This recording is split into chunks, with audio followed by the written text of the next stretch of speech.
अजित पवार यांची फडणवीसांसमोर कालच्या बैठकीमध्ये नाराजी व्यक्त केल्याची माहिती सूत्रांकडून मिळत आहे।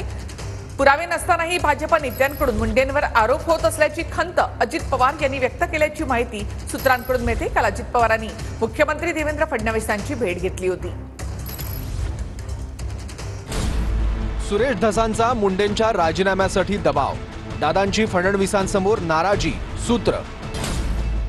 अजित पवारांनी देवेंद्र फडणवीसांसमोर कालच्या बैठकीत नाराजी व्यक्त केल्याची सूत्रांची माहिती आहे। पुरावे नसतानाही भाजप नेत्यांकडून मुंडेंवर आरोप, दादांची खंत, सूत्र। सुरेश धसांकडून धनंजय मुंडेंवर आरोप, सभांमध्ये आरोप करत राजीनाम्याची मागणी।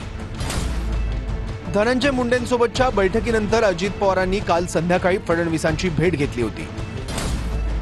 मुख्यमंत्री देवेंद्र फडणवीस आणि उपमुख्यमंत्री पवारांमध्ये काल जवळपास अर्धा तास बैठक झाली। धनंजय मुंडेंच्या राजीनाम्याचा दबाव वाढल्यानंतर दादा फडणवीसांमध्ये बैठक झाली। फडणवीसांसोबतच्या बैठकीआधी धनंजय मुंडे आणि अजित पवारांची बैठक झाली होती।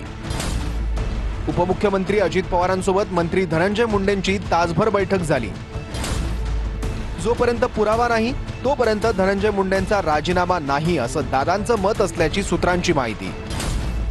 एसआयटी चौकशी, न्यायालयीन चौकशी, सीआयडी चौकशी होईपर्यंत कारवाई नाही असं दादा म्हणाल्याची सूत्रांची माहिती आहे। तिन्ही चौकशीत जो दोषी असेल त्यावर कारवाई करणार असल्याचं दादा म्हणालेत, सूत्रांची माहिती।